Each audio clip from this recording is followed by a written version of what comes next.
6:20 வாங்க பார்க்கலாம். என்ன சமையல் பண்ணுறதுன்னு யோசனை. சமைப்பா என்ன தேவை என்னங்க, சமைச்சிட்டு காமிக்கிறேன். சோறு தண்ணி ஊற்றி வச்சது. ஓகே வாங்க.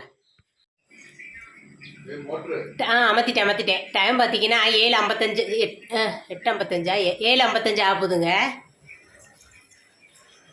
வாங்க, பாத்திரத்தெல்லாம் விளக்கி முடிச்சாச்சு. காலையில் என்ன டிஃபன்னா பூரி. எனக்கு 5 தான் சுட்டு வச்சுருக்கேன்னு கேட்காதீங்க, இதை சேச்சிக்காக எடுத்து வச்சுருக்கேன்.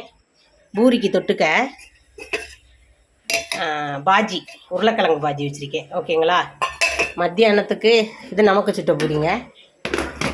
மத்தியானத்துக்கு சாதம், உருளைக்கிழங்கு, கத்திரிக்காய், முருங்கைக்காய் இதெல்லாம் போட்டு சாம்பார் வச்சேன். ஓகேங்களா. சாம்பார் வச்சேன். சாம்பாருக்கு தொட்டுக்க மோர் மிளகா வத்தை பொரிச்சு எடுத்து வச்சுருக்கேன். பைத்தங்காய் மெழுக்கு உருட்டி வச்சுருக்கேன். பைத்தங்காயோடனே திட்டிருப்பீங்கன்னு தெரியும். தயிர் பச்சடி வச்சு வச்சுருக்கேன். வெள்ளரிக்காய் போட்டு தயிர் பச்சடி வைப்போமா, அந்த தயிர் பச்சடி, பைத்தங்காய் மெழுக்கு வரட்டி, மிளகு வத்தல், சாம்பார். இதுதான் மத்தியான சாப்பாடு. காலை சாப்பாடு பூரி, மசாலா கறி. அவ்வளோதான். ஓகேங்களா. ரெடி ஆயிடுச்சா. பால் காய வச்சு வச்சுருக்கேன். இதில் முட்டை எந்திரிச்சா டீ போட்டு கொடுத்தா போதும்.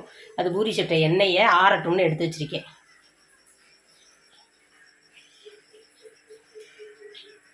என்ன மாறங்கிட்டு பாத்திரத்தெல்லாம் நான் இங்கே தான் தேய்ச்சி கழுவி வைப்பேன். அப்படி இன்னைக்கு புதன்கிழமை நம்ம வீட்டில் என்ன சமையல்னு பார்த்துருப்பீங்க. நாளைக்கு வியாழக்கிழமை என்ன சமையல்னு நாளைக்கு பார்க்கலாம்.